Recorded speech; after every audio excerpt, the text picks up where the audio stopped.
Sorry for the delay. We found Todd.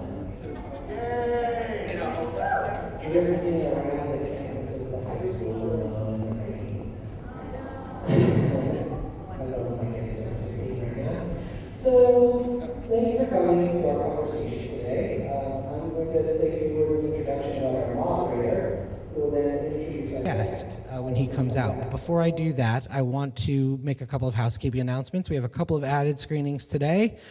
We have The Perfect Wedding at 5 p.m. at Regal Hollywood 20, and at 7:30 p.m. Book Club. And then tonight is our final set of screenings, so hopefully those will start on time. And we can get this thing on the road. So again, thank you all for coming in, for your patience. I'm so sorry for the delay. I do need to thank our sponsors, Sarasota Magazine for this event, the Longboat Key Club, Wild Lexus of Sarasota, Regal Entertainment Group, the Familia Family Foundation, and the Amicus Foundation for their support. Thank you to them. And I want to say thank you to all of you for coming and supporting the festival over the course of the week. It means a lot to us that you're here, so thank you for being here. The moderator of today's conversation was here with us last year with our opening night film, Page One. And you may read his work in the New York Times media column. He's one of my favorite writers and an incredible source of information and wisdom at that paper right now, and a vital voice who's here to speak with our guest, Todd Solondz. So please let me bring on David Carr.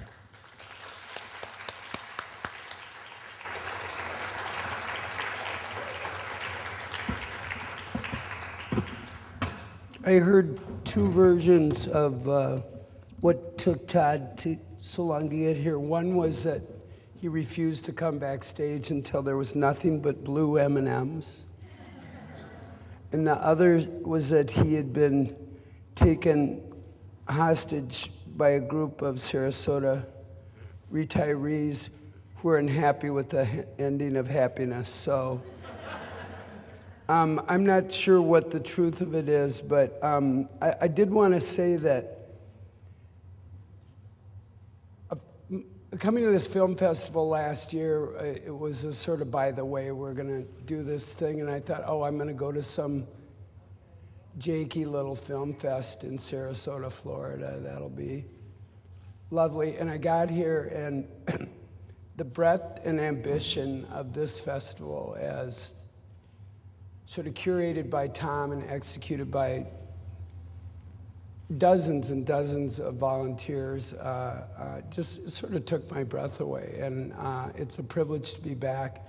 And I wanted to thank you guys for your patience in getting it together today. I'm sure part of it was my fault, and I don't even know how exactly. But it is a deep honor for me. I would have come back no matter what. If they asked me to come down and hand out flyers, I'd have been happy to be here. But instead, I get to spend time with Todd Solondz, who made, by all accounts, really, several of the most important films of the 1990s. A filmmaker who takes his responsibility as a storyteller deadly serious and brings an ambition to his work, both in the writing and shooting, that I think is rare and rare as we go along. The reason we're here, of course, is Dark Horse, which is, how many of you guys have seen Dark Horse? So most, right?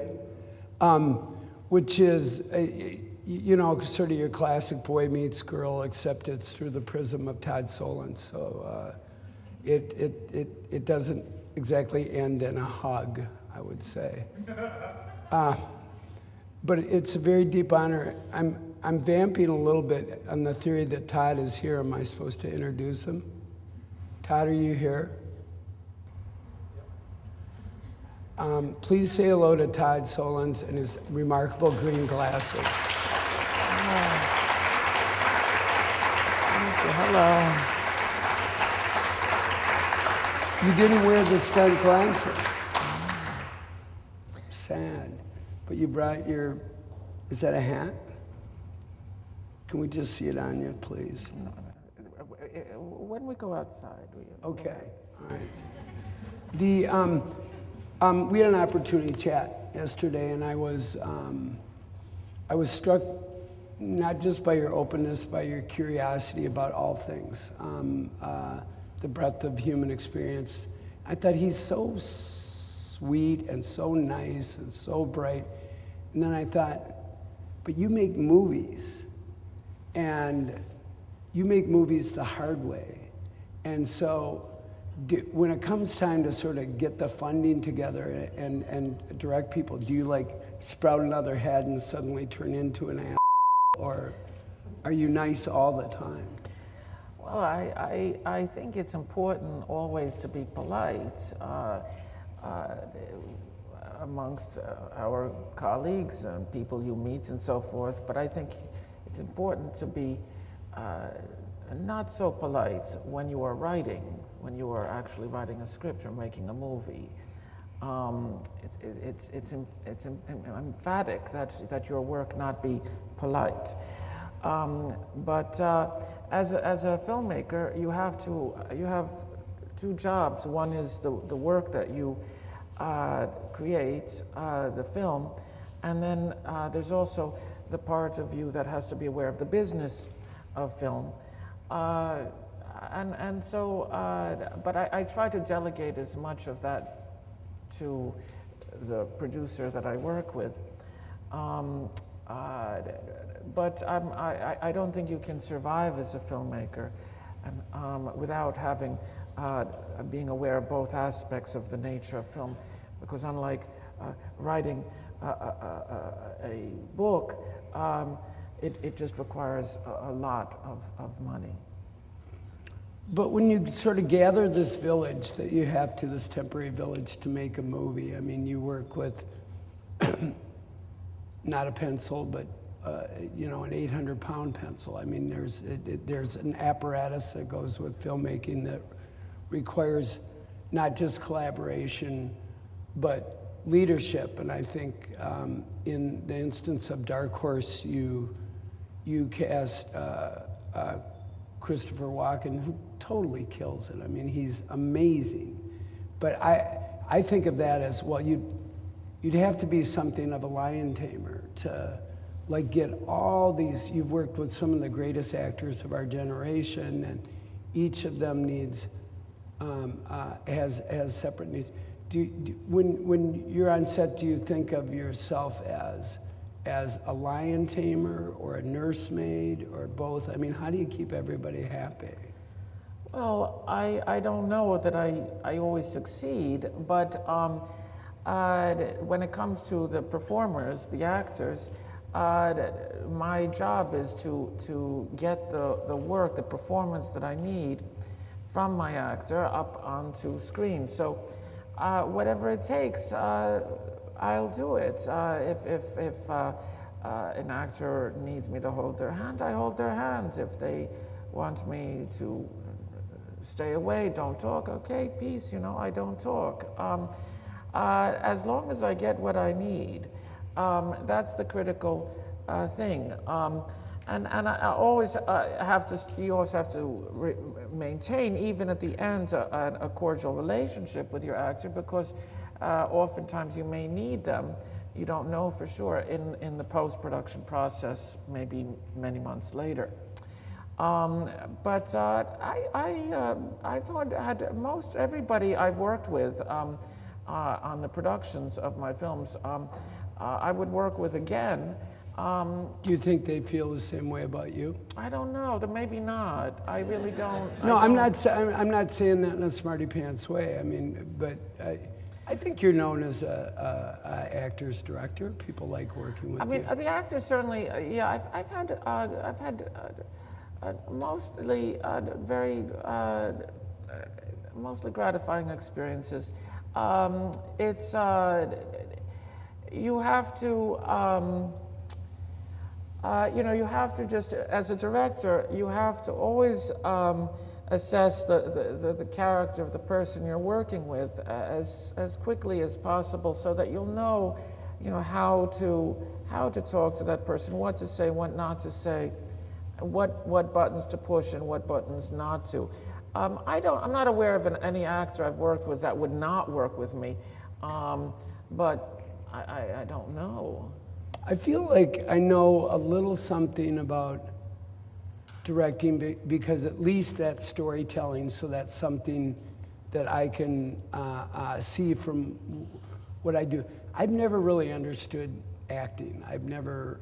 One of the things, I covered the Oscars for 4 years, and the range of intellect, and I'm not trying to be smarty pants here, but you would go from incredibly brilliant, super smart people to people who didn't seem to have the IQ of a box of donuts, and yet they were, when it came time for them to manifest their craft, they were all in their own way very good at it. Do you think that acting correlates to intelligence or not?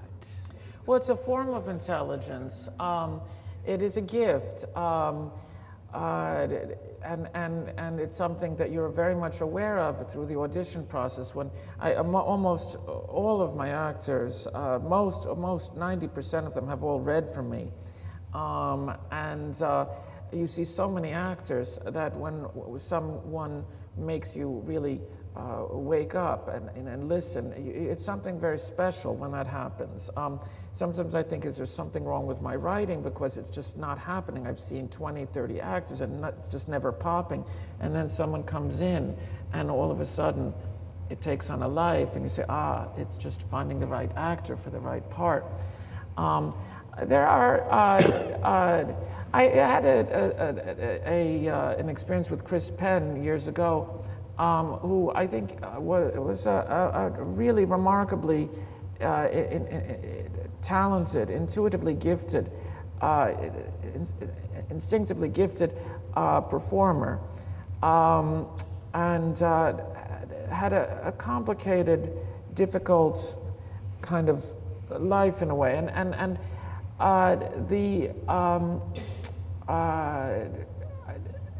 it was a very painful experience, because he really was giving me great work, but I had to fire him. And what was kind of interesting about him is he had a kind of idiot savant sort of quality, because he's not known as a Mensa generally. Well, no, but he gave me, he responded to certain aspects of the script with certain questions that I don't think any other actor made me rethink a part the way he did, and made me rewrite it and make it better because of certain instinctive responses he had to the material. At the same time, there were other suggestions that were cockamamie. But you politely, you listen and dismiss, yes, we'll do that, but let's focus on something else. And so you take the good and you figure out how to, because you don't want anyone to feel bad if you don't really subscribe to their creative ideas.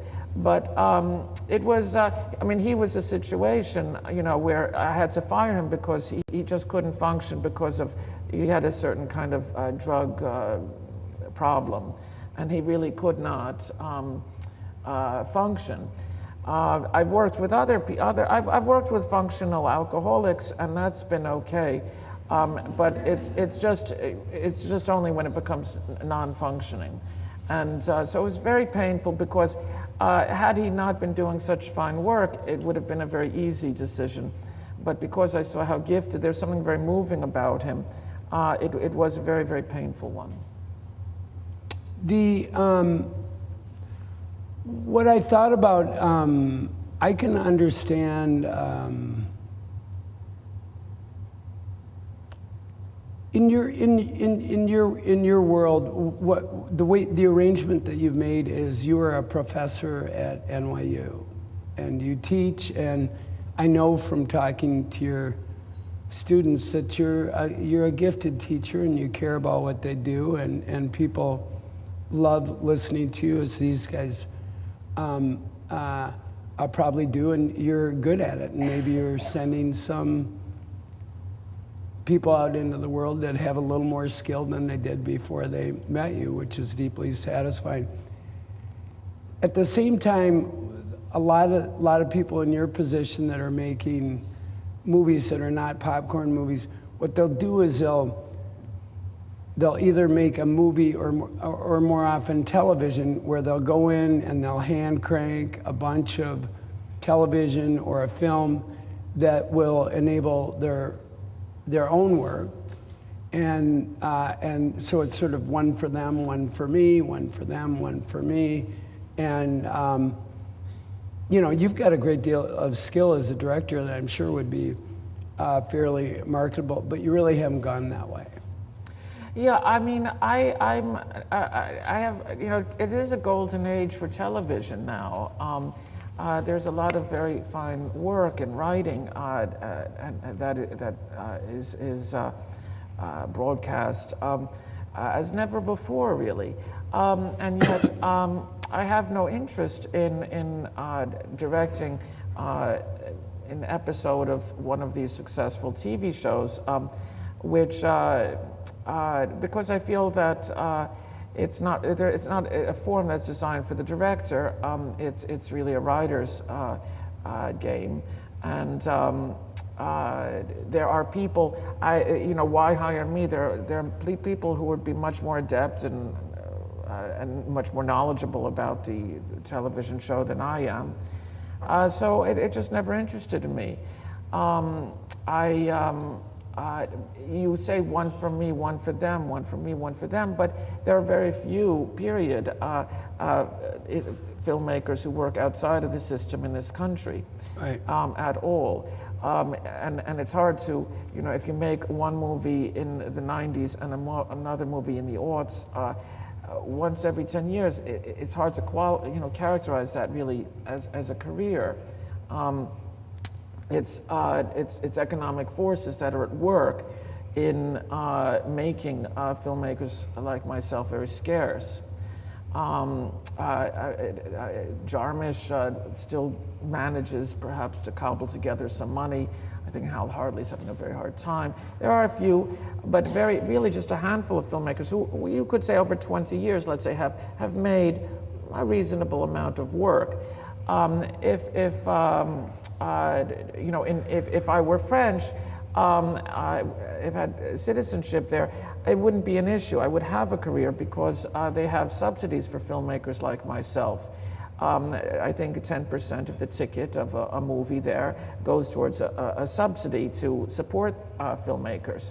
That doesn't exist here, where we're driven solely by market forces.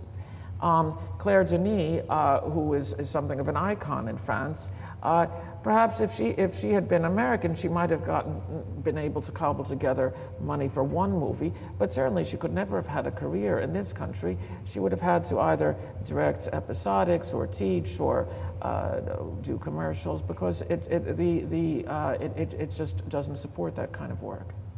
Yeah, but you've made, depending on how you're counting, like 7 sort of important movies in 15 years. Are you skilled at performing cashectomies on people? What do you because given how the fact that it's not, you know, and maybe it has to do with Ted Hope, maybe it has to do with who you've gathered around you, but given your model of filmmaking, you've been fairly prolific. Well, I wouldn't, that's a little too strong to say prolific, but I still say quasi-career. You know, to make a half-dozen movies, I could have made more, I think, if money were not an issue, but it is, and I've just been very fortunate. in coming across it. I haven't, I wrote another script. Who knows if I'll get money to make it? I always presume every movie I make is my last. My career is very smoothly in decline. Each movie making half as much as the prior one. So the lesson being is don't be a huge success coming out of the gate. No, that's hardly a lesson. You always strive for success. I mean, Right. people say they learn so much from failure, but I've always found I learn a lot more from success.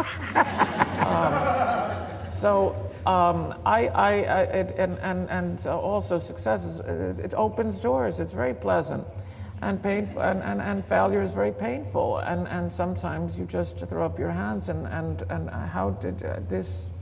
How was this wrought? How did this happen? But it certainly does. It only closes doors. So so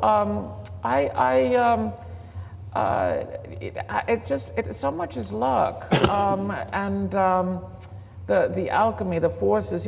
Will I get to make another movie? I just don't know. I have to be very zen about it and accept that I may never make another movie because money may never come my way again. But I like to be optimistic.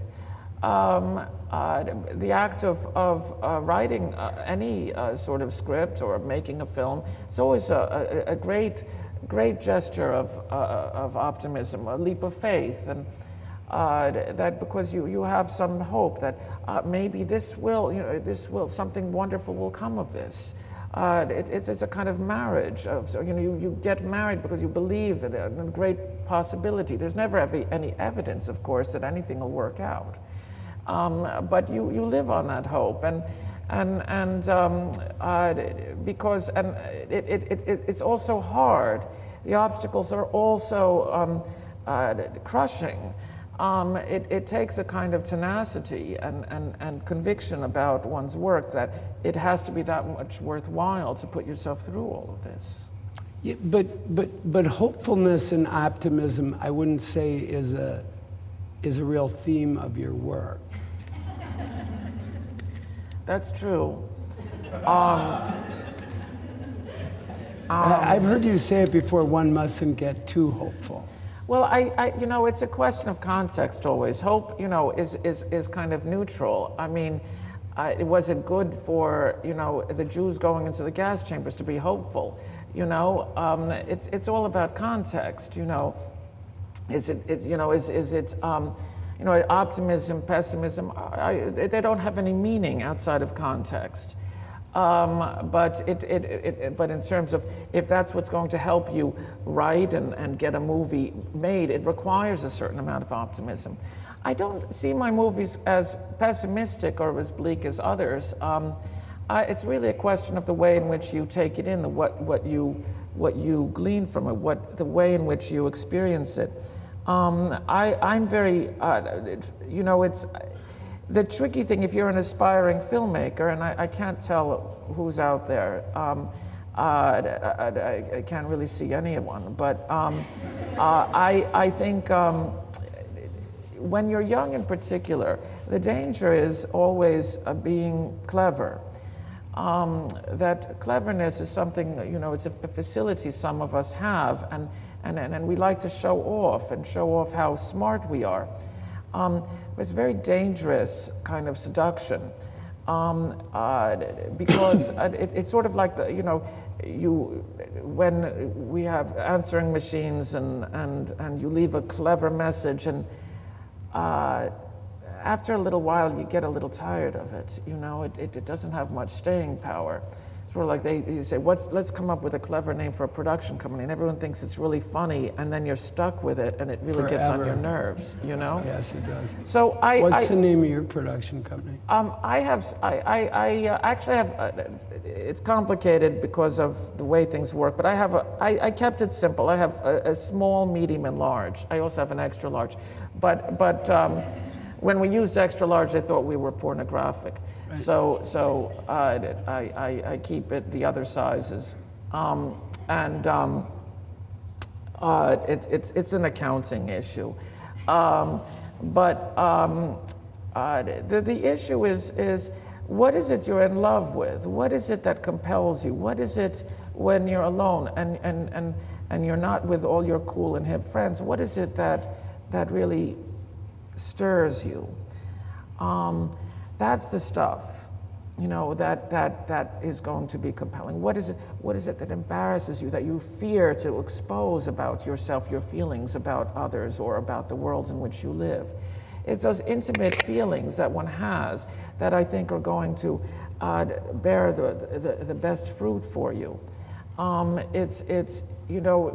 often, you go to movies and I always find, if you go in a group, your response to the film is often diluted because we all have a desire to conform to some extent to the group. Right. But it's and if you go with just one companion, even there's always a kind of negotiation in the way in which you respond to the work. And I try and not talk first. I'm sorry? I try and not say anything first. I have a one block rule. I don't say anything.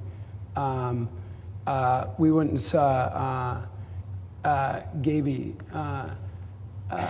yesterday, and I really liked the film. I think John is here, but I know his husband, so there's a little additional pressure about whenever you go to see a friend's movie, what if it sucks, right? But I went with my family and ranged across from 14 years old to, and I'm older than dirt. I'm so old I can't even remember how old I am. And it gradually became clear, the black away from the movie, that we all loved the movie. But I'm sure if somebody had stepped up forcefully and early and said, well, I'd like those 2 hours back, that it would have tilted, as you say. Yeah. And the point I want to get at, though, is that, we're often told that there are movies that we should like, movies that are maybe hip to like, or movies that movies that we want to like. And I think it's important to really be truthful with yourself. What is it that really touches you? What movies really speak to you personally? And you don't have to understand why. It doesn't have to be a good movie. The Sound of Music was the first movie that I saw as a child, and I was in love with it as a 5-year-old. It had a big impact, and I wouldn't have been able to create the Sunshine Singers in Palindromes had I not been in love with the Von Trapp singers in The Sound of Music. I think that all of these, the things that stick with us for reasons we may not understand, but we use that and we reuse and reshape it to our own ends, with our own means, to our own ends. And so it takes time to figure out and it's hard to be truthful with yourself. You want to be in love with Bresson's Pickpocket, but really it's a bit of a snooze for you, And really, the kinds of movies that you are in love with, your big secret is the Julia Roberts, My Best Friend's Wedding, and you've seen it 80 times, but it's a secret, And it's important to be in touch with who you are and to embrace that. And if you want to make that Julia Roberts your own kind of Julia Roberts comedy, then to pursue that. Don't pretend to be in love with something that you're not. That doesn't mean that, Bresson, you can learn, when I was young, I went to movies in college. That's where I discovered really movies, because it was before even VHS. They would be screened every night. You would see Bergman paired with the Marx Brothers, paired with Maya Deren, and so forth. And I just took it all in. I imbibed everything, and I didn't have to understand it. But the more you take in, the more you discover what sticks with you, and in unexpected ways, movies can inform and help you when you're on set. And I can illustrate that. I don't want to go off too much if you wanted to say. These people are here to, I love that we're talking about significant artistic issues, and they're here to listen to you, so please go on. There's always a curious story of how, when I made Welcome to the Dollhouse, there was a scene in the script where the bully corners Dawn Wiener, the protagonist, in a stairwell. Yes.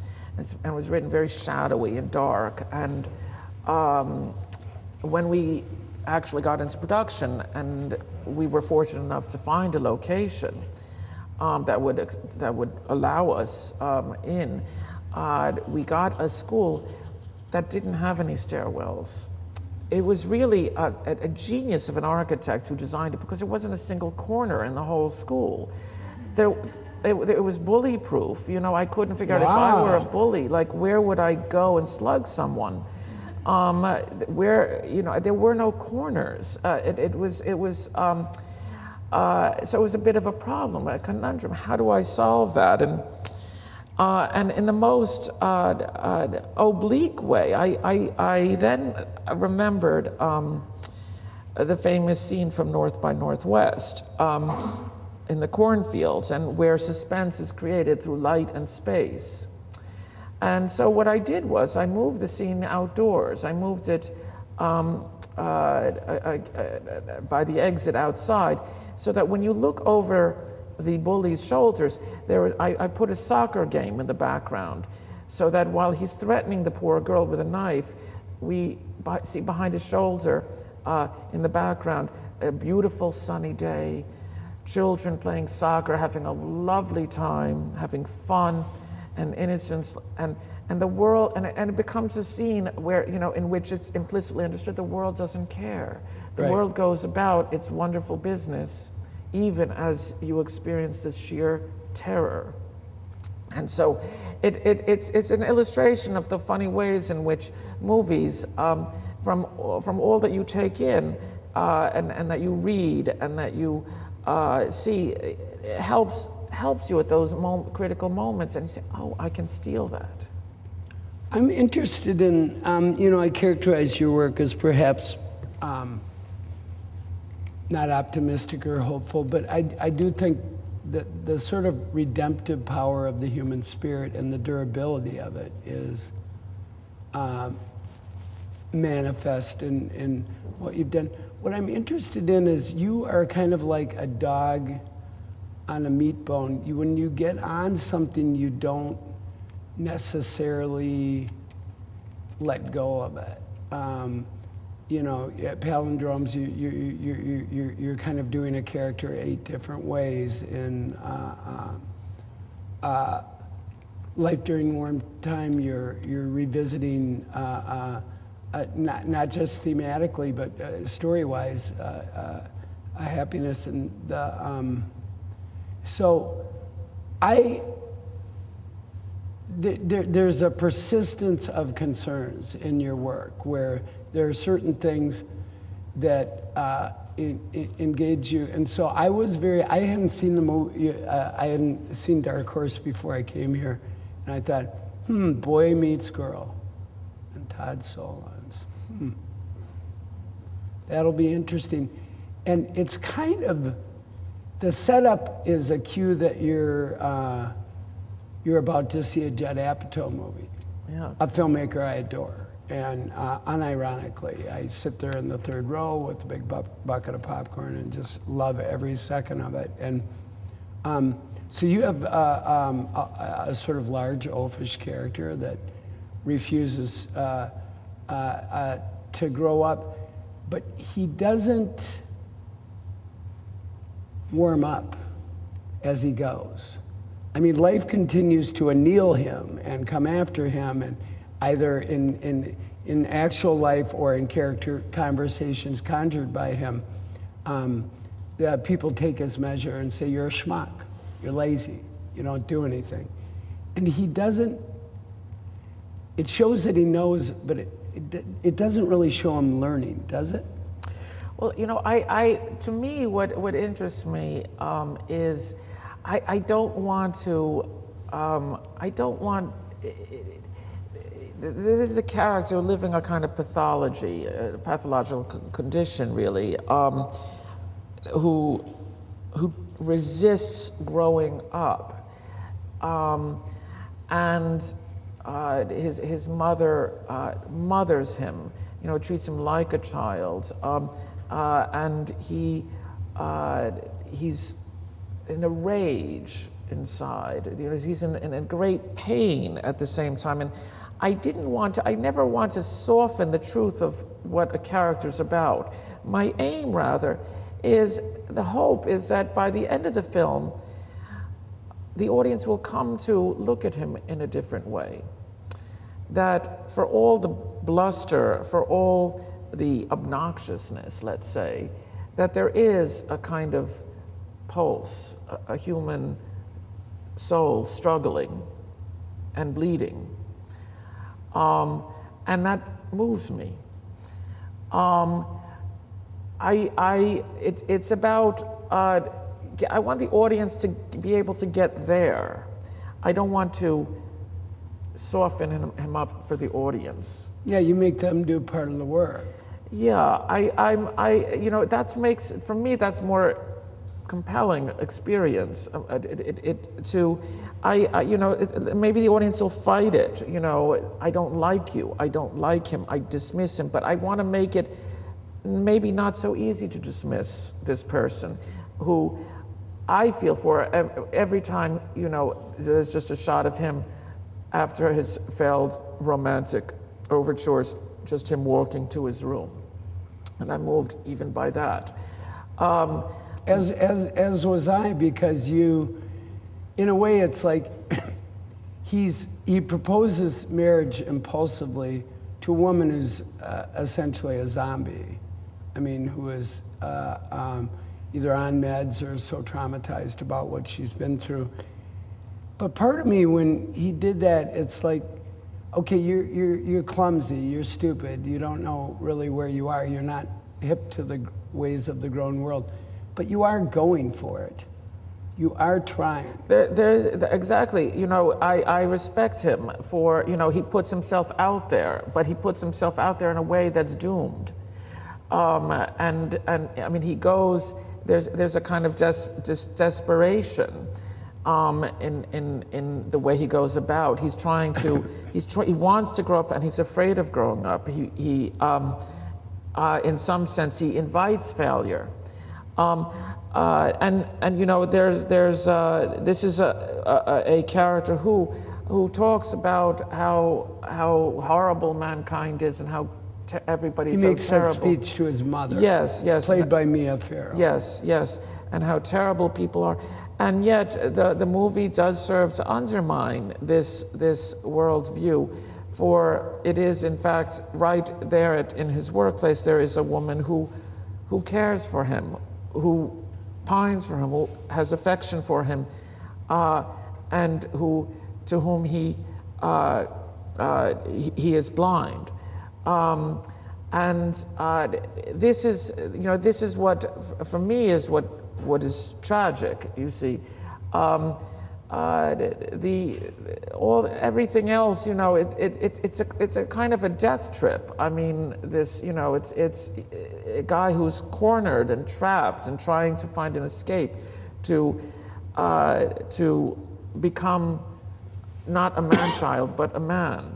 So it really is. I wanted it to, just like you say, to appear as if we're watching an Apatow film, right. As if we're watching a slacker, joints, pot-smoking, Arrested Development kind of cuddly, cute character. Right. Who collects action figures. Yeah, exactly. And to try and look at it, though, from a way that doesn't require me to gross, 100 million. Although that wouldn't be bad either.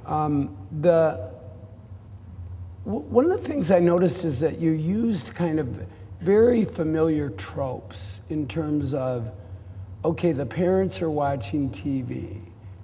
Here's the overgrown son going to the bedroom. We've seen that. we've seen that office before. And so there's all these sitcom memes, but they're shot almost radioactively. There's just yeah. In fact, I saw this as a kind of counterpart to a kind of counter life to Seinfeld, to the Jason Alexander character and his parents on that TV sitcom. So what I did was, the parents, I have them watching Seinfeld, but we could never afford Seinfeld. Right. So what I did was, I wrote some dialogue, and I had Jason Alexander and Jerry Stiller and I forgot her name, the mother on the show. They all came in and recorded lines, and we created our own Seinfeld. oh, smart. But no, so nobody can tell the difference, you know. Right. But the idea was that, you know, that's the funny, comical version, and this is the counter life. You know, I came up here without asking if we were going to do audience Q&A and how long we were going to go, so your host has failed you, but I'm assuming there's questions in the audience. I don't want to just go on and on. We really cannot see you guys. Do you have questions for Todd? Huh? Just maybe, so, just so you know, that, we were going to do Q&A even though I didn't ask, right? We were going to involve the audience. I see a hand there. You see, if they just had like... Where's the microphone?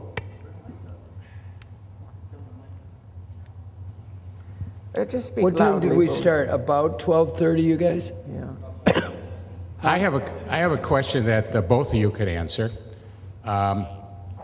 In the Academy Awards and other honors that are given to the actors, how much does their political belief deal with who gets the award and so forth? That's for you. Well, thank you for the hot potato, Todd. I do think that the sort of crunchy, vaguely progressive,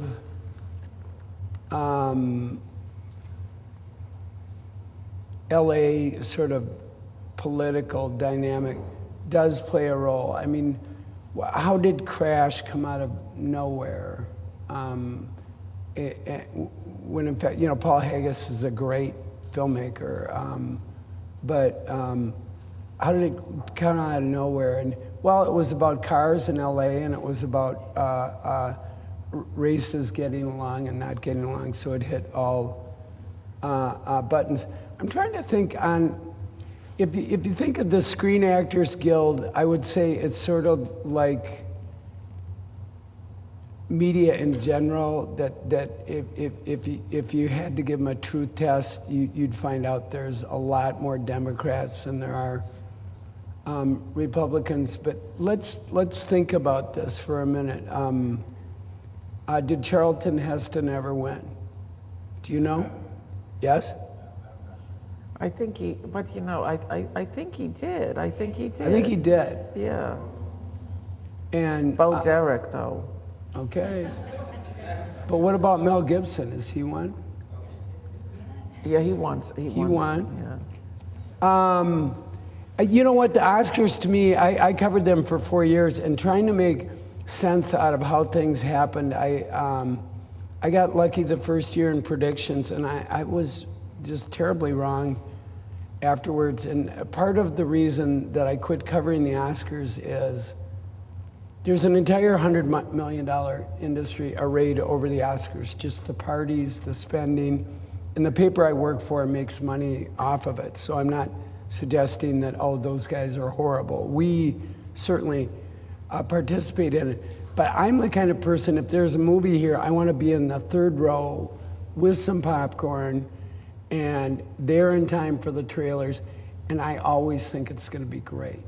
I'm always ever hopeful that it's going to be wonderful. And when you get involved in the Oscars, you find out the level, you just can't overestimate the level of cynicism that's going on. The business that goes with the show is breathtaking, and that's what I came away with more than thinking about how much politics had to play in it. Who else has a question?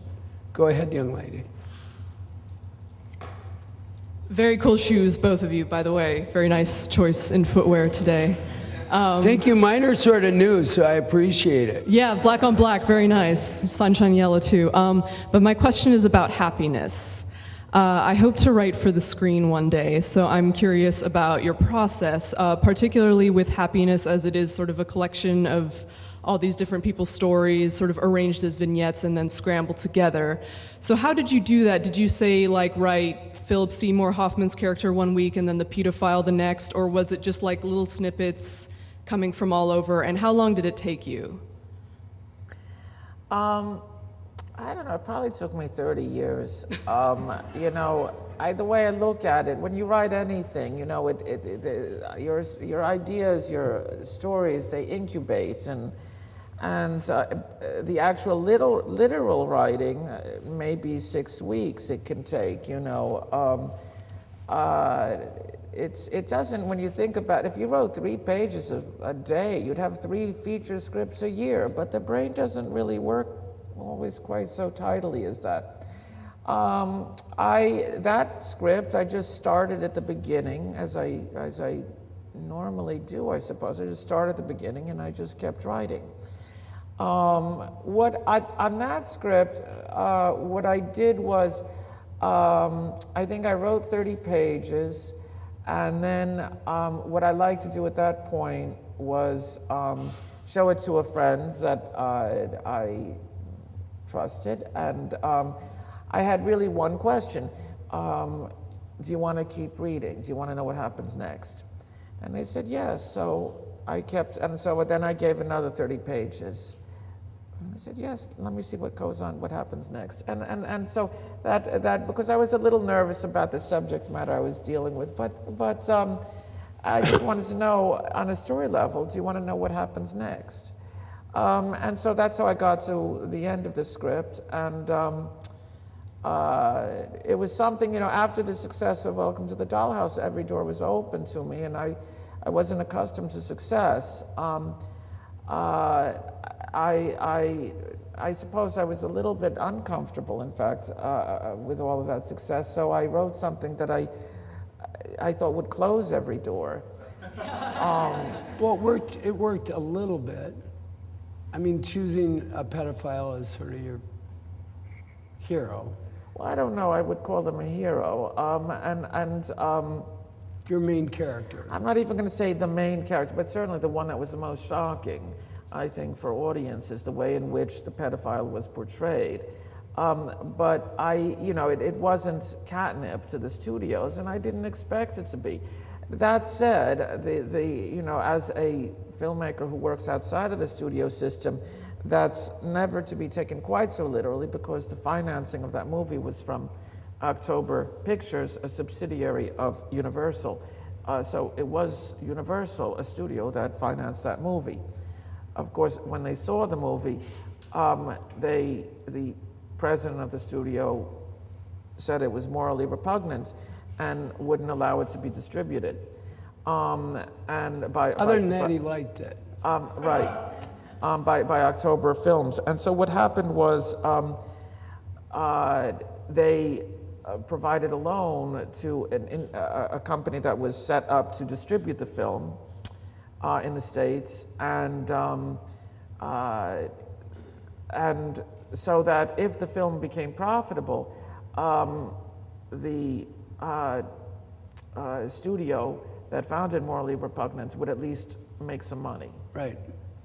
I mean, the thing that all of you must know, of course, the only true morality that exists in Hollywood is if a movie is profitable, it's a moral film, and if it doesn't, it's not. The film obviously touched, you know, I suppose in some sense, I mean, the thing that I think what really drew me into this series, this story, series of stories, certainly with the pedophile Bill Maplewood, what I loved, you know, I think I was looking for that kind of character, a character that could be most that which was most ostracized, most loathed, most feared. And it was a kind of test in much the same way, in some sense, the way Abe Wertheimer in my current movie plays out. You know, I put out that which is unacceptable or that which is not likable, let's say, and then I try and see, not to make so much sympathetic, but to go and have the audience recognize that even it's a kind of a test of the limitations of our sympathies. You know, to what extent can we recognize the human in others? Because what makes him tragic, of course, is not that he's a pedophile, but that he's a great father who loves his son. It is otherwise it would just be only sordid, it was something, in fact, I wanted to even clarify further with Live During Wartime, because I oftentimes people said, "Oh, that's the movie that Happiness shows pedophilia in a sympathetic light," and that certainly wasn't my intent, because certainly if a pedophile had raped my child, I would have no sympathy. It doesn't make any sense. But I wanted to make clear that it is about recognizing, you know, that there is a kind of that he in fact is human, and as painful as it is to recognize that, that it's a separate thing, the idea of sympathy. So I think it's probably my own sense of self-loathing. I don't know that I felt that I had to create someone so horrific that, you know, and everyone would much rather dine with Osama, you know, than with Bill Maplewood. And in the hierarchies of evil, Osama would not be as evil as a pedophile. Oh no! I think people could have a nice dinner and feel comfortable and digest just fine with Osama at the table, but no, not if Bill Maplewood were there. When in fact people do dine with pedophiles and they don't really know it. I mean, they are among us. Exactly. It's not It's not like it's a recent phenomenon, and it's something also that, you know, that it's understanding the way in which it's viewed, of course, shifts from culture to culture, and just as all taboos do.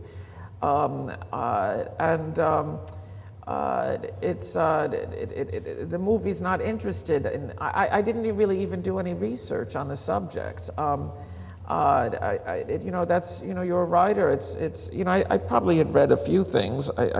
Certainly nothing academic. You know, it's about making a leap. You invest yourself in and imagine, how would this person behave? You know, how would this person live his life? You know, from moment to moment. What are those moments of agony, and what is it that makes him be able to not jump out the window? I could have asked you this off to the side, but the objects in your films, they always have a lot of significance, and I was just struck by the Humvee in this movie, because, you know, yes, people collect things, but as you and I have discussed, and you've discussed before, their things collect them. So is it that this guy is such a jerk, he buys a big car? I mean, it sort of goes with he had a sign on his room, the Abester, and he had like a fake bling necklace, and he had a Humvee. Yeah, and he used it over and over. Yeah, I mean, look, but the Humvee, it's like a toy car, you know. It's just, it looks like a little corgi, and it's the kind of thing that it made sense for this character, who certainly doesn't read articles on gas guzzling and environmentalism and so forth. And look, there are many people that drive these things. I'm not going to say they're jerks, you know.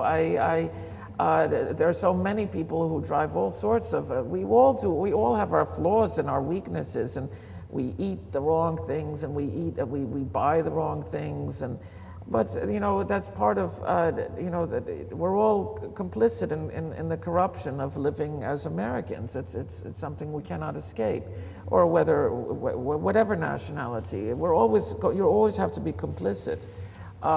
Purity is a Nazi concept. It's not it's an Aryan concept. It's not a human one.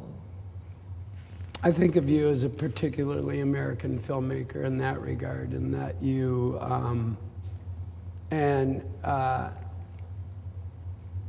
certainly you have a common cause with some European filmmakers in terms of your ambitions, but all your movies are really American. I think it would have been a tragedy if October Films or whoever, whether you were trying to express some kind of FU to your success or not, is a deeply important film that I think, it's kind of movie that just had me on the sidewalk. I didn't want to talk to anybody. I just wanted to try and assemble and piece it together myself. And I think it's always hilarious, and I'm sorry for speech making a little bit, but we're sort of wrapping up, is people are always complaining about movies that get tied up in a little bow, and they're always, that was so pat, and that was, oh, I saw that coming a mile away. And then the minute you give them something else where the ending is ambiguous or they need to sort of part, they freak out. I like a movie that I didn't know exactly precisely how to feel about Abe or the Dark Horse, and to admit that that I found something relatable and decent in the guy is to admit that that person exists in me as well, right? So you're sort of complicit. The one, and we'll go for done here, but when you think about the writing of a film, the finding people to back it, go out, shake the tin cup, and then actually get on set, which I've read you describe as significantly stressful to you. It's, what's the good part? What do you enjoy, and why do you continue to make films? Yeah, it's sort of like, why put pen to paper? It's never exactly fun. I wouldn't characterize it in that way, but I've been writing since I'm reading, and so there's some part of me that has a need, which I don't fully understand, to tell stories.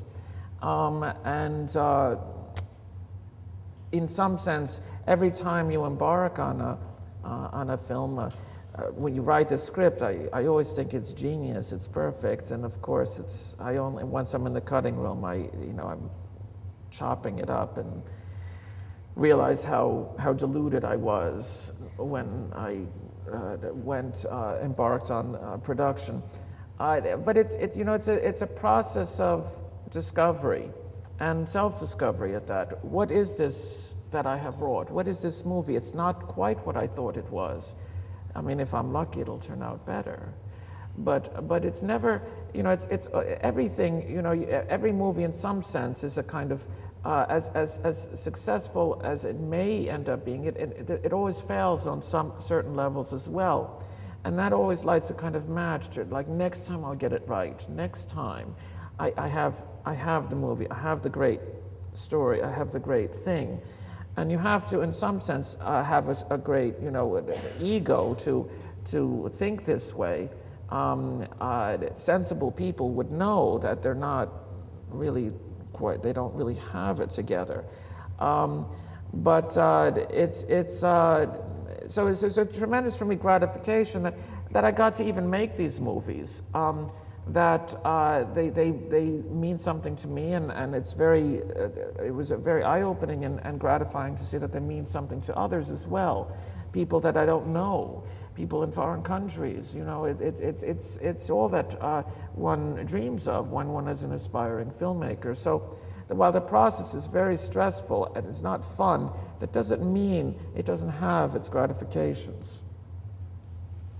I think that's a good place for us to roar to a stop. A specific thanks to Mark and Tom for getting the whole apparatus up and running, and to the people who have looked after Todd and me while we're here, Gigi and Kay and Brendan, and who've made sure that we've had a wonderful experience.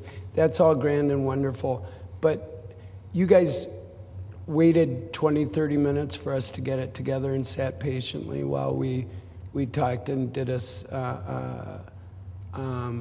showed a real seriousness and showing up. And so I most appreciate all of you guys coming by for what was.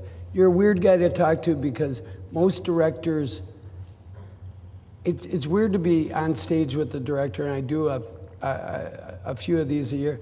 Whenever you ask Todd Solondz a question, he actually answers it, and I just think it's a remarkable trait in a human and a director, and a pleasure to have been sitting here. Thanks so much. Thank you. Thank you.